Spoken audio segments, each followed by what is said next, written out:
Hello all, welcome to my channel topics clear. ఈ రోజు మనం డిస్కస్ చేయబోయే టాపిక్ కెమిస్ట్రీ నుంచి కార్బన్ కాంపౌండ్స్. ఎవరైతే నేను ప్రీవియస్గా అప్లోడ్ చేసిన videos metals and non metals చూడలేదు, ఆ వీడియోస్ చూసాక ఈ వీడియో చూడండి, అప్పుడే మీకు కంటిన్యూటీ ఉంటుంది. ఆ వీడియోస్ యొక్క లింక్ ఈ వీడియో యొక్క డిస్క్రిప్షన్ బాక్స్లో ఇచ్చాను. అలానే నేను డైలీ క్లాస్లో చెప్తున్న పీడిఎఫ్స్, ఇతర మెటీరియల్స్ ఇవన్నీ కూడా ఒక వాట్సాప్ గ్రూప్లో పోస్ట్ చేయడం జరుగుతుంది.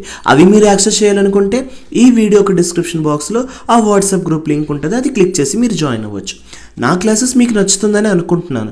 మీకు నచ్చుతున్నట్లయితే లైక్ చేయండి, కామెంట్ చేయండి, సబ్స్క్రైబ్ చేయండి, మీకు తెలిసిన వాళ్ళకి షేర్ చేయండి.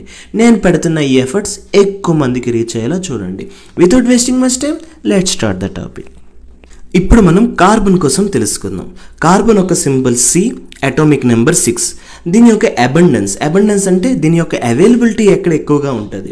సన్లో ఉంటాయి, ప్లానెట్స్లో ఉంటాయి, అట్మాస్ఫియర్లో ఉంటుంది, రాక్స్లో ఉంటుంది, ఎస్పెషల్లీ లైమ్ స్టోన్, డోలామైట్ అండ్ మార్బుల్స్లో ఉంటుంది, ఫాసిల్ ఫ్యూయల్స్లో ఉంటుంది, అండ్ అన్ని జీవరాశుల్లో కూడా కార్బన్ కలిగి ఉంటుంది. ఓకే, ఇప్పుడు అటామిక్ స్ట్రక్చర్ కోసం తెలుసుకుందాం.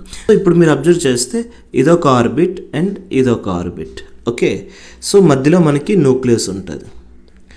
ఇప్పుడు ఈ ఫస్ట్ ఆర్బిట్ ఏదైతే ఉందో ఇందులో 2 electrons and outer most orbit ఏదైతే ఉందో ఇందులో 4 ఎలక్ట్రాన్స్ ఉంటాయి. అవుటర్ మోస్ట్ ఆర్బిట్లో ఉన్న ఈ 4 ఎలక్ట్రాన్స్నే మనం ఏమంటాం? వ్యాలెన్స్ ఎలక్ట్రాన్స్ అంటాం. ఓకే, సో అవుటర్ మోస్ట్ ఆర్బిట్లో ఉన్న ఎలక్ట్రాన్స్ని వ్యాలెన్స్ ఎలక్ట్రాన్స్ అంటాం. వ్యాలెన్స్ ఎలక్ట్రాన్సే డిటర్మైన్ చేస్తాయి ఎలాగ ఒక ఎలిమెంట్ అనేది రియాక్ట్ అవ్వాలి, అలానే ఎలాగ బాండ్స్ ఫామ్ చేయాలి వేరే అటామ్స్ తోటి అనేది ఈ వ్యాలెన్స్ ఎలక్ట్రాన్స్ బట్టే డిపెండ్ అవుతుంది. Okay, coming to tetravalency. Tetra అంటే 4.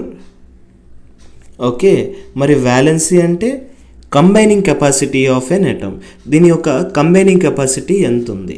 సో దీన్ని మనం టెట్రా వ్యాలెన్సీ అంటున్నాం. ఓకే, కార్బన్కి అటామిక్ నెంబర్ ఎంత అని చెప్పాను? 6 కదా. దీని యొక్క ఎలక్ట్రానిక్ కాన్ఫిగరేషన్ 2 and 4. అంటే ఈ 4 ఏదైతే ఉందో ఇది అవుటర్ మోస్ట్ సెల్లో ఉంది. దీనికి ఇంకొక 4 యాడ్ అయితే అప్పుడు ఇది 8 కంప్లీట్ అవుతుంది. అంటే ఒక ఆక్టెట్ రూల్కి వచ్చినట్టు.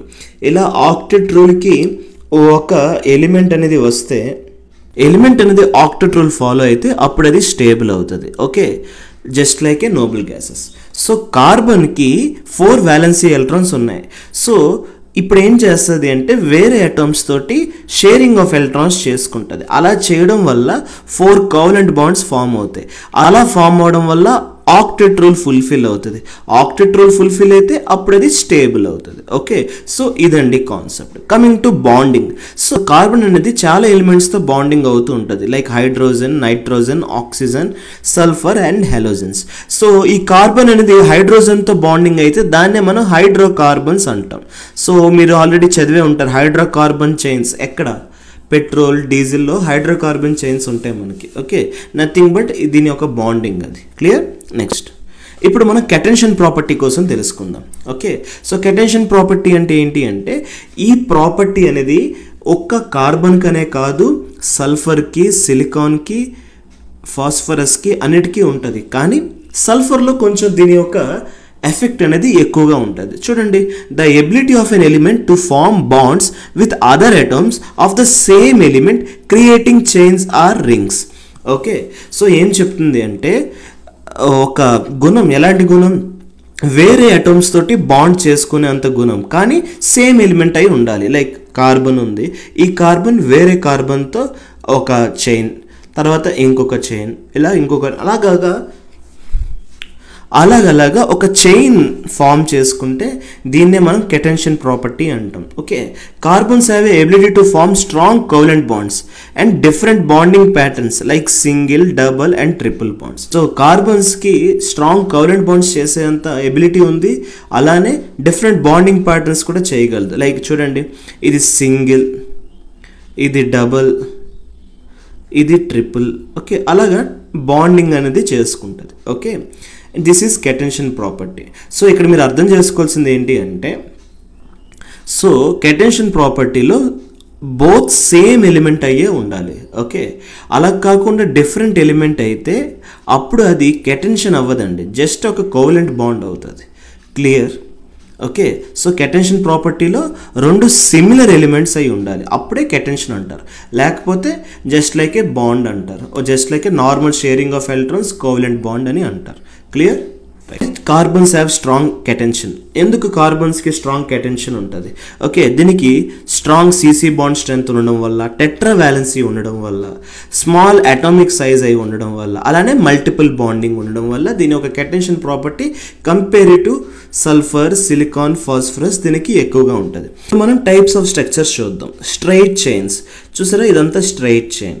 ఎగ్జాంపుల్ చెప్పమంటే ప్రోపేన్ అని చెప్పాలి. అలానే బ్రాంచెడ్ చైన్స్, సో ఎగ్జాంపుల్ చెప్పమంటే ఐసోపోటేన్ అని చెప్పాలి, ఇది బ్రాంచెడ్ చైన్స్. మరి రింగ్ అంటే ఏంటి? ఒక క్లోజ్డ్ హెక్సాగన్ షేప్లో ఉంటుంది. ఓకే, సో ఎగ్జాంపుల్ చెప్పమంటే సైక్లోహెక్సేన్ అండ్ బెంజీన్ అని చెప్పాలి. క్లియర్? నెక్స్ట్ ఇప్పుడు మనం ఎలోట్రోప్స్ ఆఫ్ కార్బన్ కోసం తెలుసుకుందాం. సో ఎలోట్రోప్స్ ఆఫ్ కార్బన్ అంటే ఏంటి? ఓకే, దీని ఒక డిఫరెంట్ అటామిక్ అరేంజ్మెంట్స్ వల్ల దీని ఒక ఫిజికల్ ఫార్మ్స్ కూడా డిఫరెంట్గా ఉంటాయి. కాకపోతే ఇవన్నీ కూడా మనకి కార్బన్ అటమ్స్ తోటే తయారవుతాయి. ఓకే, సో ఎలోట్రోప్స్ ఆఫ్ కార్బన్స్లో ఏమేమి ఉంటాయి? మొదటిది డైమండ్, తర్వాత గ్రాఫైట్, తర్వాత ఫులరీన్స్, తర్వాత గ్రాఫీన్, తర్వాత కార్బన్ నానోట్యూబ్. ఒక్కొక్క దాని ప్రాపర్టీ చూడండి.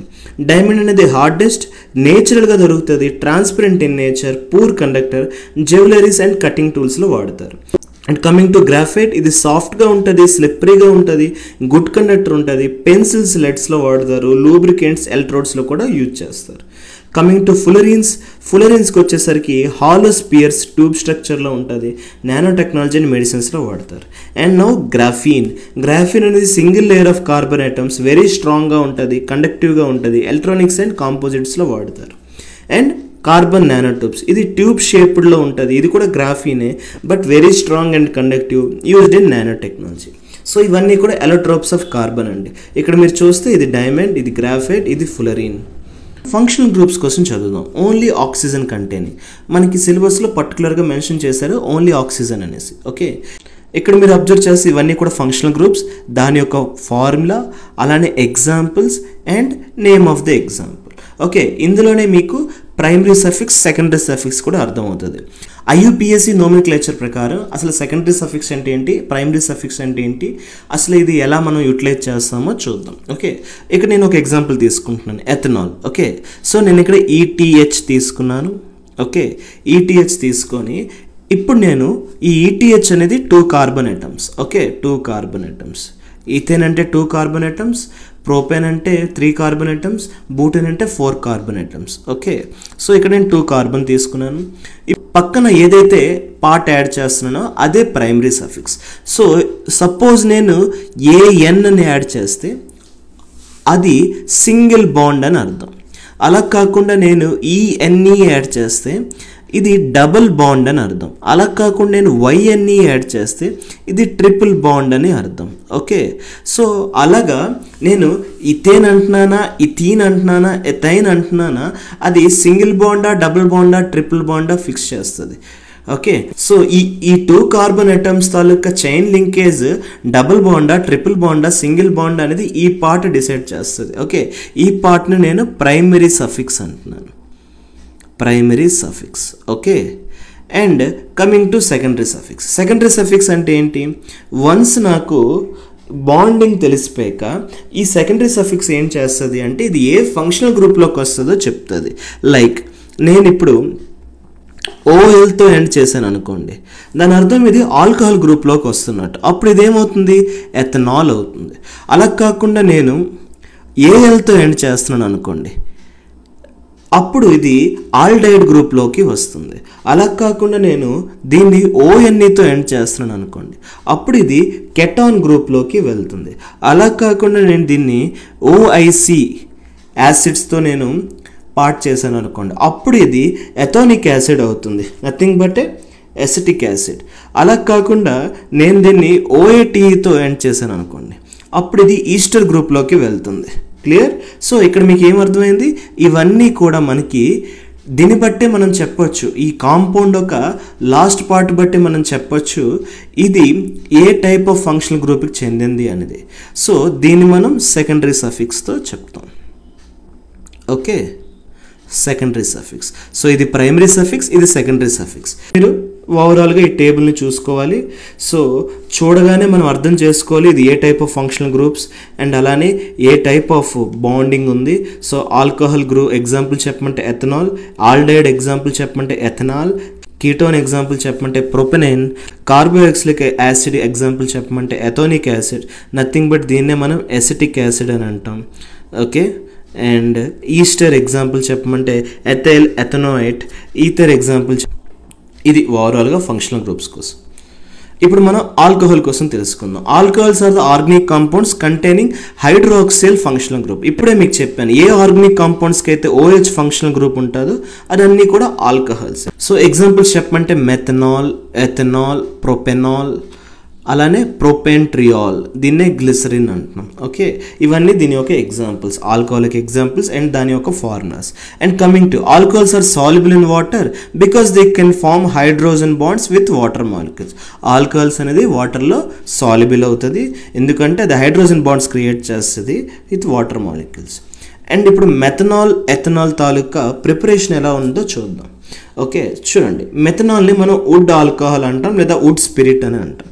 ఓకే, ఇది జనరల్గా ఇంతకుముందు ఎలా చేసేవారంటే వుడ్ని హీట్ చేయడం వల్ల in the absence of air మనకి వుడ్ ఆల్కహాల్ వచ్చేది. బట్ మోడర్న్ ప్రిపరేషన్లో ఎలా చేస్తున్నారు, మనం కార్బన్ మోనాక్సైడ్ని, హైడ్రోజన్ని 200 to 300 అట్మాస్ఫియర్ ప్రెజర్లో ఇస్తూ 400 degrees Celsius వరకు హీట్ ఇస్తే త్రూ క్యాటలిస్ట్, ఏ క్యాటలిస్ట్ ఇది, zinc oxide and chromium 3 oxide.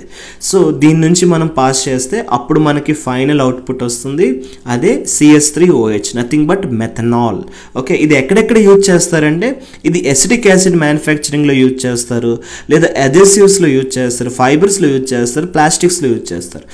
ఇప్పుడు మనం ఎథనాల్ కోసం చదువుదాం. ఎథనాల్ C2H5OH, ఇది మనకి బియర్, వైన్ అండ్ మెడిసిన్స్లో దొరుకుతుంది. దీని ఒక ప్రిపరేషన్ మెయిన్లీ ఫెర్మెంటేషన్తో కలిగి ఉంటుంది. సో ఎలా ప్రిపేర్ చేస్తారంటే కార్బోహైడ్రేట్స్ లైక్ గ్లూకోజ్, స్టార్చ్ గ్రేప్స్లో అయినా బార్లీలో అయినా దీన్ని ఏం చేస్తారు, ఎథనాల్గా కన్వర్ట్ చేస్తారు by using east enzymes. Okay, C6H12O6 ఎప్పుడైతే మనకి ఈస్ట్ ఎంజైమ్స్తోని ఫెర్మెంటేషన్ అవుతుందో మనకి CH3CH2OH వస్తుంది. ఓకే, సో ఇది nothing but ethanol. Okay, so ఈ ఎథనాల్ ఏదైతే ఉందో ఇది ఎక్కడెక్కడ యూజ్ చేస్తారు అంటే మనకి ఆర్గానిక్ కాంపౌండ్స్లో, సాల్వెంట్స్లో యూజ్ చేస్తారు. అండ్ అలానే used as a spirit. Okay, 95% ethanol in laboratories and hospitals. ఇక్కడ మీరు అబ్జర్వ్ చేస్తే స్పిరిట్ అంటే ఇక్కడ ఇది రెక్టిఫైడ్ స్పిరిట్ కోసం మాట్లాడుతున్నారు. సో రెక్టిఫైడ్ స్పిరిట్లో మనకి 95% వరకు ఎథనాల్ ఉంటుందండి. 95% ఆఫ్ ఎథనాల్ లేదా ఎథైల్ ఆల్కహాల్ ఉంటుంది. 5% అనేది వాటర్ ఉంటుంది. సో అలాగా మనకి ఇది ఎక్కువగా మనకి హాస్పిటల్స్లో, ల్యాబొరేటరీస్లో వాడతారు. ఓకే, మనం ఫార్మల్డైడ్ కోసం చదువుతాం. ఇది ఒక సింపుల్ ఆల్డైడ్ అని చెప్పొచ్చు. ఇది colourless gas, sharp and pungent odour ఇస్తుంది, highly reactive due to CHO group. CHO group వల్ల హైలీ రియాక్టివ్ నేచర్ ఉంటుంది. ఇది కమర్షియలీ స్టోర్డ్ యాజ్ ఫార్మలిన్గా స్టోర్ చేస్తారు.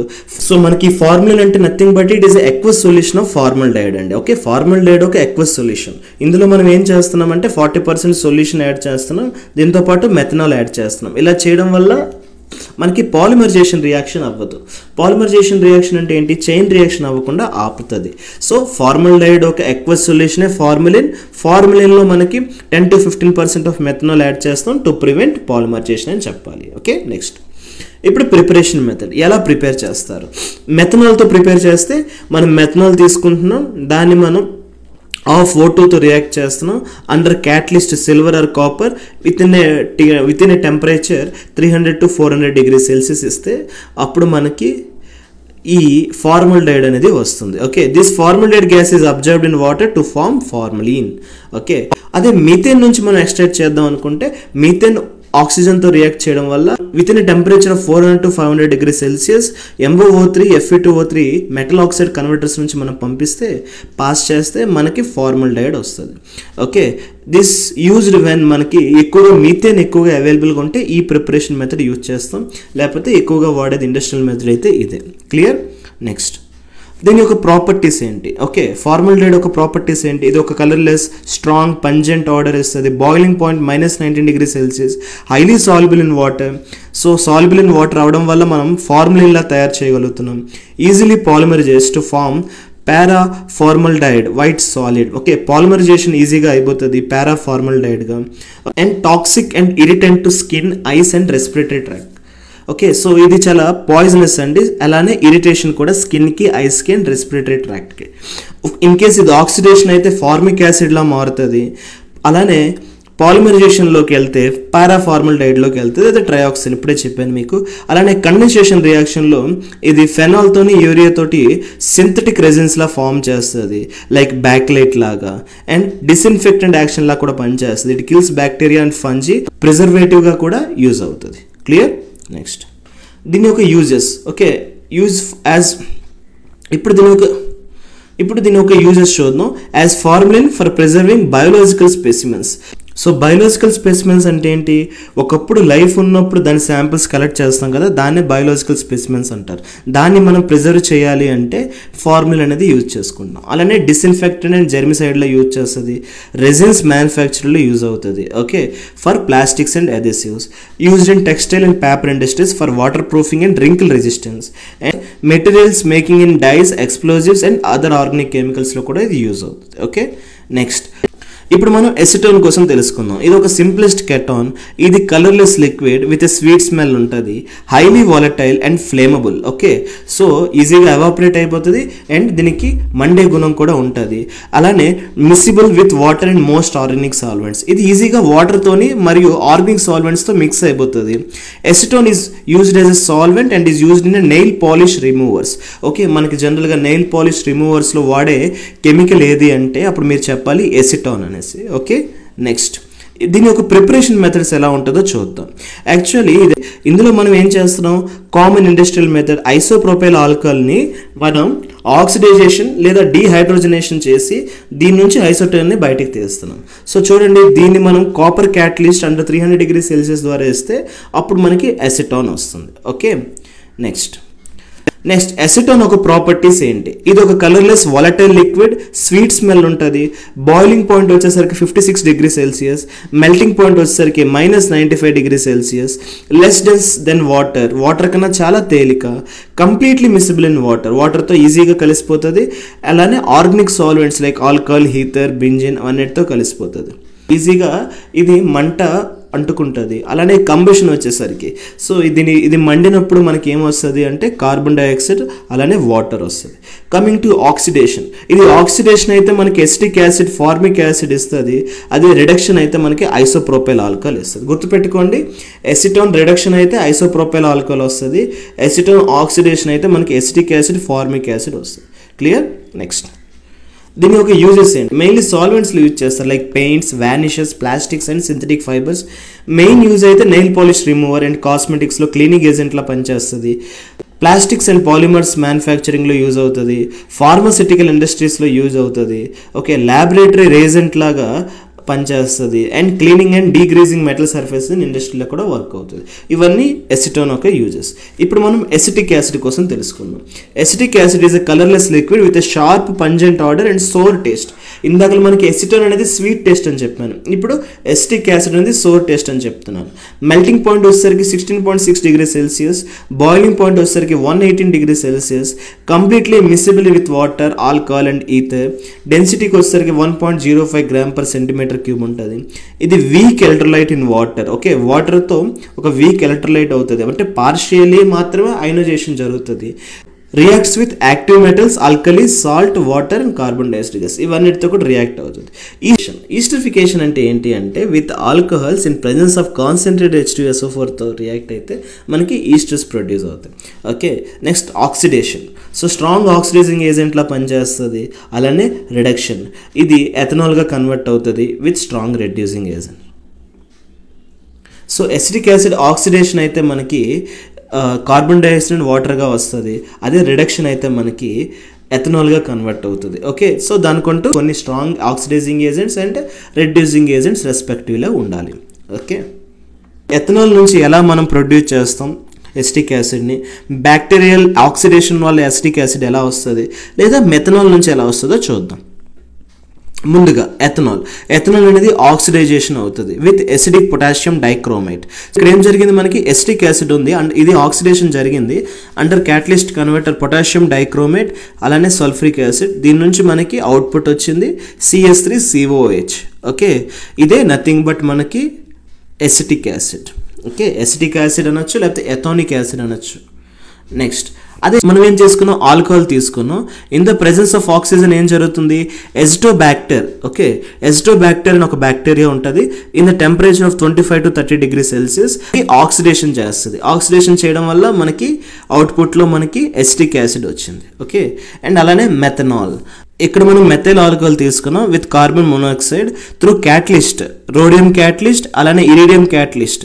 రోడియం క్యాటలిస్ట్ ద్వారా మనం దీన్ని పాస్ చేస్తే దాన్ని మోన్సెంటో ప్రాసెస్ అంటాము, లేదా ఇరిడియం క్యాటలిస్ట్ ద్వారా దీన్ని పాస్ చేస్తే దాన్ని కెటైవా ప్రాసెస్ అంటాం. అండర్ హై ప్రెషర్ అప్పుడు మనకి ఏమొస్తుంది, ఎసిటిక్ యాసిడ్ వస్తుంది. ఓకే, సో అలా మనం మెథనాల్ నుంచి ఎసిటిక్ యాసిడ్ తేవచ్చు. అలానే ఎథనాల్ నుంచి త్రూ బ్యాక్టీరియా ఆక్సిడేషన్ వల్ల కూడా ఎసిటిక్ యాసిడ్ తేవచ్చు. అలానే మనం ఎథనాల్ని through lab method via potassium dichromate ద్వారా కూడా తేవచ్చు. Okay, so these are the preparation methods of acetic acid. దీని యొక్క యూజెస్ ఏంటి, మెయిన్లీ ఇది ఫుడ్ ఇండస్ట్రీలో వాడతారు, యాజ్ ఎ వినేగర్గా వాడతారు. మన వినేగర్లో ఉండే యాసిడ్ ఏంటి అంటే మనం చెప్పాలి ఎసిటిక్ యాసిడ్ అనేసి. ఓకే, నెక్స్ట్ సో దేనికోసం యూజ్ చేస్తారు, for flavouring and preservation. So chemicals మ్యానుఫ్యాక్చరింగ్లో యూజ్ చేస్తారు, like synthetic fibres, acetate rayon, plastics, dyes and perfumes. Ester ప్రొడక్షన్స్లో యూజ్ చేస్తారు. ఓకే, టెక్స్టైల్ ఇండస్ట్రీస్లో యూజ్ చేస్తారు, రబ్బర్ ఇండస్ట్రీలో యూజ్ చేస్తారు, అండ్ ఫార్మస్యూటికల్స్లో యూజ్ చేస్తారు, like preparation of aspirin. So aspirin ప్రిపరేషన్లో యూజ్ చేస్తారు. ఆస్ప్రిన్ ఒక కెమికల్ నేమ్ ఏంటండి, acetyl cyclic acid. Okay, and ఇది ఎలాంటి డ్రగ్ అంటే యాంటీపైరెటిక్ అలానే ఎనల్జెసిక్ అని చెప్పాలి. ఓకే, సో రెండు పనులు చేస్తుంది. యాంటీపైరెటిక్ అంటే ఏంటి, ఫీవర్ రిడక్షన్కి హెల్ప్ అవుతుంది. ఎనల్జెసిక్ అంటే బాడీ పెయిన్ రిలీఫ్కి హెల్ప్ అవుతుంది. సో ఈ రెండింటికి మనకి వాడే డ్రగ్ ఏంటి, ఆస్ప్రిన్. ఆస్ప్రిన్ ఒక chemical name, acetyl cyclic acid. ఆ ల్యాబొరేటరీ రీఏజెంట్లో కూడా వర్క్ చేస్తుంది. ఓకే, ఇవన్నీ యూజెస్ ఆఫ్ ఎసిటిక్ యాసిడ్. ఇప్పుడు మనం కామన్ సింథటిక్ పాలిమర్స్ కోసం చూద్దాం. అసలు కామన్ సింథటిక్ పాలిమర్స్లో ఇక్కడ మీరు అబ్జర్వ్ చేస్తే ఇది మోనోమర్, ఇది పోలిమర్. మోనో అంటే ఏంటి, సింగిల్ అని అర్థం. పోలి అంటే ఏంటి, మోర్ దెన్ 2 అని అర్థం. అంటే ఇలా ఇది స్మాల్ మాలిక్యూల్, ఓకే, ఇది లార్జ్ మాలిక్యూల్. సో ఇలాంటి మోనోమర్స్ని నేను జాయిన్ చేసుకుంటూ పోతే అప్పుడు మనకి ఏమొస్తుంది, ఒక లార్జ్ మాలిక్యూల్ వస్తుంది. దాన్ని నేను పాలిమర్ అంటున్నాను. ఈ ప్రాసెస్ని ఏమంటున్నాను, పాలిమరైజేషన్ అంటున్నాను. Okay, very very important. So what is polymerisation? It is a chemical process in which monomers join together to form a large polymer with a repetitive units repetitive అవుతూ ఉండాలి, ఒక చైన్లా అవుతూ ఉండాలి, అప్పుడు దాన్ని పాలిమర్ అంటాం. ఓకే, ఇక్కడ చూడండి ఈథీన్. సో ఈథీన్ అనేది మోనోమర్, దీని నుంచి నేను పోల్థీన్గా కన్వర్ట్ చేస్తున్నాను. ఓకే, సో ఇలాంటి ఈథిన్ నేను జాయిన్ చేసుకుంటూ ఒక రిపిటేటివ్ యూనిట్స్ చైన్ లాగా పెట్టుకుంటే నాకు పోల్థీన్ వస్తుంది. ఇది ఎక్కడ యూజ్ చేస్తారు, ప్యాకేజింగ్ ఫిలిమ్స్, క్యారీ బ్యాగ్స్, బాటిల్స్లో యూజ్ చేస్తారు. అలానే నాకు ప్రొపిన్ అనేది ఒక మోనోమర్, దీని నుంచి నాకు పోలీప్రొపిలిన్ వస్తుంది. ఇది ఎక్కడ యూజ్ చేస్తారు, రోప్స్, కార్పెట్స్ అండ్ కంటైనర్స్లో వాడతారు. అలానే నాకు స్టైరిన్ ఉంది, స్టైరిన్ నుంచి నాకు పోలిస్టైరిన్ వస్తుంది. ఇది ఎక్కడ వాడతారు, డిస్పోజబుల్ కప్స్ అండ్ ఇన్సులేషన్స్లో వాడతారు. అలానే నాకు వినైల్ క్లోరైడ్ ఉంది, వినైల్ క్లోరైడ్ నుంచి నాకు పోలీవినైల్ క్లోరైడ్ వస్తుంది. ఓకే, ఈ పోలీవినైల్ క్లోరైడ్ ఎక్కడ యూజ్ చేస్తారు, pipes, water and flooring, like PVC pipes అంటాం కదా మన, వాటర్ పైప్స్, ఎలక్ట్రికల్ పైప్స్, ఇవన్నీ కూడా PVC pipes. Next tetrafluoro ethane. ఈ టెట్రాఫ్లోరో ఈథేన్ అనేది ఒక మోనోమర్, దీన్ని నేను చైన్ రియాక్షన్లో ఒక పాలిమర్గా చేస్తే నాకు PTFE వస్తుంది, పోలీ టెట్రాఫ్లోరో ఈథేన్. దీనికి ఒక నేమ్ టెఫ్లాన్ అంటాం. ఇది ఎక్కడ ఎక్కువగా యూజ్ చేస్తారు, నాన్ స్టిక్ కుక్వేర్లో వాడతారు. Very very important. టెఫ్లాన్ అంటే ఏంటి, పోలీటెట్రాఫ్లోరో ఈథేన్. PTFE ఫుల్ ఫామ్ అడుగుతారు కొన్నిసార్లు, లేదా ఇది ఎక్కడ యూజ్ చేస్తారు, నాన్ స్టిక్ కుక్వేర్ అని చెప్పాలి. అలానే ఎక్సామెథిల్ డయామిన్, ఎడిపిక్ యాసిడ్, ఈ రెండు చైన్ రిపిటేటివ్ యూనిట్స్లో పెట్టుకుంటే అప్పుడు నాకు నైలాన్ 66 వస్తుంది. ఓకే, ఇది ఎక్కడ వాడతారు, ఫ్యాబ్రిక్స్, రోప్స్ అండ్ ఫిషింగ్ నెట్స్లో వాడతారు. Next ethylene glycol and terephthalic acid, ఈ రెండు మోనోమర్స్ వల్ల నాకు ఏమొస్తుంది, టెర్లిన్ వస్తుంది. పిఈటి. సో పెట్ బాటిల్స్ అంటారు కదా, సో పెట్ నుంచి ఏం తయారు చేస్తారు, క్లాత్స్ అండ్ బాటిల్స్. సో మీరు ఏదైనా బాటిల్స్ కొంటే దాని వెనకాల పెట్ అని రాసి ఉంటుంది. సో పిఈటి అంటే నథింగ్ బట్ ఇది టెరిలిన్ బాటిల్స్ అని అర్థం. అలానే ఫెనాల్ అండ్ ఫార్మల్డిహైడ్ మోనోమర్స్ నుంచి నాకు బ్యాక్లైట్ వస్తుంది. బ్యాక్లైట్ చాలా హాట్గా ఉంటుంది. ఇది ఎక్కడ యూజ్ చేస్తారు, ఎలక్ట్రికల్ స్విచెస్ అండ్ హ్యాండిల్స్లో వాడతారు. ఓకే, ఎగ్జామ్స్లో దీనికోసం అడుగుతారు. లైక్ ఈథీన్ మోనోమర్ అయితే పాలిమర్ ఏంటి, లేకపోతే మ్యాచ్ ద ఫాలోయింగ్ చేయమంటారు ఇచ్చేసి, లేదా నాన్ కుకింగ్ స్టిక్ లేదా నాన్ స్టిక్ కుక్వేర్స్లో ఏం వాడతారు, డిస్పోజల్ కప్స్లో ఏం వాడతారు, పైప్స్లో ఏం వాడతారు, ఎలక్ట్రికల్ స్విచెస్లో ఏం వాడతారు, మ్యాచ్ ద ఫాలోయింగ్ చేయమంటారు. ఎలా మ్యాచ్ ద ఫాలోయింగ్ చేయమంటారు అంటే అయితే దీంతో దీనికి మ్యాచ్ ద ఫాలోయింగ్ చేయమంటారు, లేకపోతే దీంతో దీనికి మ్యాచ్ ద ఫాలోయింగ్ చేయమంటారు. అయితే పాలిమర్ మోనోమర్ నుంచి మ్యాచ్ ద ఫాలోయింగ్ చేయమంటారు, లేదా పాలిమర్ నుంచి యూజెస్కి మ్యాచ్ ద ఫాలోయింగ్ చేయమంటారు. ఇవన్నీ మీరు బాగా చదువుకోవాలి. నెక్స్ట్ ఇప్పుడు మనం సోప్ కోసం చదువుదాం. సోప్ అంటే ఏంటి? It is a cleaning agent made by the reaction of fats or oils with a strong base like sodium hydroxide, potassium hydroxide. So soap ఎలా ఫామ్ అవుతుందంటే ఇది ఒక క్లీనింగ్ ఏజెంట్. ఇది ఎలా ఫామ్ అవుతుందంటే when fats or oils react with sodium hydroxide లేదా potassium hydroxide. ఈ రెండే ఎందుకు, ఇది స్ట్రాంగ్ బేసెస్ కాబట్టి వీటితో రియాక్ట్ అయితే అండర్ హీట్ మనకి సోప్ వస్తుంది, అలానే గ్లిసరాల్ వస్తుంది. ఓకే, ఈ సోప్ ఒక కెమికల్ నేచర్ ఎలా ఉంటుంది అంటే లాంగ్ చైన్ ఫ్యాటీ యాసిడ్స్లో ఉంటుంది. ఓకే, మాలిక్యూల్స్ ఏవైతే ఉన్నాయో వీటిని మనం మైసిల్స్ అంటాం. ఓకే, ఈ మైసిల్స్కి హైడ్రోఫిలిక్ హెడ్ ఒకటి ఉంటుంది, హైడ్రోఫోబిక్ టైల్ ఒకటి ఉంటుంది. Very very important. Hydrophilic head, hydrophobic tail. Philic అంటే వాటర్ లవింగ్ అని అర్థం, ఫోబిక్ అంటే వాటర్ హీటింగ్ అని అర్థం. ఎగ్జామ్లో మనకి ఇక్కడ ట్విస్ట్ చేస్తారు. సో హైడ్రోఫిలిక్ హెడ్డా లేకపోతే హైడ్రోఫోబిక్ హెడ్డా లేదా హైడ్రోఫిలిక్ టైలా హైడ్రోఫోబిక్ టైలా అని అడుగుతారు. గుర్తుపెట్టుకోండి, ముందు ఫిల్ తర్వాత ఫోబ్. ఓకే, ముందు హెడ్ తర్వాతే tail. Okay, very very important. ఎగ్జామ్లో మనకి కన్ఫ్యూజ్ చేసే ఛాన్సెస్ ఉంటాయి. అండ్ ఇది ఏం చేస్తుంది అంటే ఇది హైడ్రోఫిలిక్ హెడ్ కాబట్టి ఇది వాటర్తో ఈజీగా డిసాల్వ్ అయిపోతుంది, ఎందుకంటే అది వాటర్తో లవ్వింగ్ కాబట్టి. హైడ్రోఫోబిక్ వచ్చేసరికి ఇది వాటర్ హీటింగ్ అంటే ఆయిల్ అండ్ డట్ లవ్వింగ్ అని అర్థం. అది దాంతో ఈజీగా ఆయిల్ అండ్ డట్తో అటాచ్ అయిపోతుంది. దీనివల్ల మనకి ఏం జరుగుతుందంటే డట్ అండ్ గ్రీజ్ అనేది వాటర్తో కలగానే బయటికి వస్తుంది. అంటే ఒక హెడ్ అనేది ఈజీగా వాటర్తో కలిసిపోద్ది, టైల్ మాత్రం కలదు, అది ఆయిల్ అండ్ డట్కి అంటుకుంటూ ఉండిపోద్ది. ఎప్పుడైతే మనం బయటికి తీస్తాం వాటర్ అంతా కూడా అదంతా రిమూవ్ చేసుకుంటూ బయటికి వచ్చేస్తుంది. Okay, types of soaps. సోప్స్లో రెండు రకాలు ఉన్నాయి, ఒకటి హార్డ్ సోప్స్, మరొకటి సాఫ్ట్ సోప్. హార్డ్ సోప్ అంటే ఏంటి, ఏదైతే సోడియం సాల్ట్స్తో తయారు చేస్తారో దాన్ని హార్డ్ సోప్స్ అంటారు. ఎగ్జాంపుల్స్ మనం వాడుతున్న బాతింగ్ సోప్ లేకపోతే వాషింగ్ సోప్. అదే సాఫ్ట్ సోప్ అంటే ఏంటి, ఇది పొటాషియం సాల్ట్స్తో తయారు చేస్తారు. ఇందులో ఎగ్జాంపుల్స్ ఏంటి, మనకి లిక్విడ్ సోప్ లేదా షేవింగ్ క్రీమ్స్లో వాడతారు కదా, ఇదంతా కూడా పొటాషియం సాల్ట్స్తో తయారు చేస్తారు. అండ్ గుర్తుపెట్టుకోండి, సోప్స్ ఏవైతే ఉన్నాయో దాని ప్రాపర్టీ ఏంటి అంటే అది హార్డ్ వాటర్తో మనకి పొంగు ఇవ్వదు, నురుగు ఇవ్వదు, సాఫ్ట్ వాటర్తో మాత్రమే ఇస్తుంది. So less effective in acidic water also. Acidic వాటర్తో కూడా చాలా తక్కువ ఎఫెక్టివ్గా పనిచేస్తుంది. అంటే ఇది కేవలం సాఫ్ట్ వాటర్తో మాత్రమే మనకి నురగా పొంగు ఇస్తుంది. హార్డ్ వాటర్తో మనకి అంత బాగా పనిచేయదు, అంత ఎక్కువగా పొంగు ఇవ్వదు, లేకపోతే స్కమ్ ఇవ్వదు. అండ్ ఎసిడిక్ వాటర్తో కూడా చాలా తక్కువగా పనిచేస్తుంది. సో గుర్తుపెట్టుకోండి, సాఫ్ట్ వాటర్ మాత్రమే సోప్కి మనకి బాగా పనిచేస్తుంది, బట్ హార్డ్ వాటర్కి ఎసిడిక్ వాటర్కి అంత ఎఫెక్టివ్గా పనిచేయదు. క్లియర్? మనం డిటర్జెంట్స్ కోసం తెలుసుకుందాం. మీకు ఏం చెప్పాను, సోప్ ఏదైతే ఉందో అది ఓన్లీ సాఫ్ట్ వాటర్ దగ్గరే పనిచేస్తుంది, హార్డ్ వాటర్ అండ్ ఎసిడిక్ వాటర్లో అంత ఎఫెక్టివ్గా పనిచేయదు. బట్ డిటర్జెంట్స్ ఏవైతే ఉన్నాయో అవి బోత్ సాఫ్ట్ అండ్ హార్డ్ వాటర్కి పనిచేస్తుంది. ఓకే, సో సాఫ్ట్ వాటర్ అంటే ఏంటి, హార్డ్ వాటర్ అంటే ఏంటి? హార్డ్ వాటర్ అంటే హై మినరల్ కంటెంట్ ఉంటాయి, లైక్ ఎలాంటివి, కాల్షియం అయాన్స్, మ్యాగ్నీషియం అయాన్స్ ఉంటే దాన్ని హార్డ్ వాటర్ అంటారు. అదే సాఫ్ట్ వాటర్ అంటే మనం ఏం చెప్పొచ్చు, సోడియం అయాన్స్ ఉంటాయి. ఓకే, డిటర్జెంట్స్ ఏవైతే ఉన్నాయో ఇవి both soft and hot water రెండిట్లోనే పనిచేస్తుంది, బట్ సోప్ మాత్రం ఓన్లీ సాఫ్ట్ వాటర్లో పనిచేస్తుంది. Do not form scum with hard water సాల్ట్స్లో అంతగా మనకి స్కమ్ ప్రొడ్యూస్ అవ్వదు. సో దీనికి స్ట్రాంగ్ క్లీనింగ్ యాక్షన్ ఉంటుంది. ఇందులో కూడా టైప్స్ ఉన్నాయి, ఒకటి యానియోనిక్ డిటర్జెంట్స్, మరొకటి క్యాటియోనిక్ డిటర్జెంట్స్, మరొకటి non ionic detergents. Anionic detergents అంటే ఏంటి, ఇందులో మనకి ఎగ్జాంపుల్స్ చెప్పమంటే సోడియం లారెల్ సల్ఫేట్స్ లాంటివి ఉంటాయి. ఇది షాంపూస్లో, టూత్పేస్ట్లో, వాషింగ్ పౌడర్స్లో వాడతారు. ఓకే, మీరు కావాలంటే ఈ ప్రొడక్ట్స్ ఒక ఇంగ్రీడియంట్స్ మీరు చూస్తే టూత్పేస్ట్లో కానీ షాంపూస్లో మీకు ఇది కనబడుతుంది, సోడియం లారెల్ సల్ఫేట్. ఇది ఒక యానియోనిక్ డిటర్జెంట్ అని చెప్పొచ్చు. అలానే క్యాటియోనిక్ డిటర్జెంట్ వచ్చేసరికి ఎగ్జాంపుల్స్ క్వాటనరీ అమోనియం సాల్ట్స్ అని చెప్పొచ్చు. ఇది ఎక్కడ వాడతారు? ఫ్యాబ్రిక్ సాఫ్ట్నెస్ అండ్ డిస్ఇన్ఫెక్టెంట్స్లో వాడతారు. అలానే నాన్ అయోనిక్ డిటర్జెంట్స్, ఇందులో no charge of the molecule, ఎటువంటి చార్జ్ ఉండదు. ఇది ఎక్కడ వాడతారు అంటే డిష్ వాషింగ్ లిక్విడ్స్ లేదా గ్లాస్ క్లీనర్స్లో వాడతారు. మనం గ్లాస్ క్లీన్ చేయాలన్నా లేకపోతే డిష్ వాషెస్ చేయాలన్నా మనకి ఏవైతే లిక్విడ్స్ ఉన్నాయో అవన్నీ non ionic detergents. Okay, so ఇవి టైప్స్ ఆఫ్ డిటర్జెంట్స్, ఇది డిటర్జెంట్స్ కోసం. క్లియర్?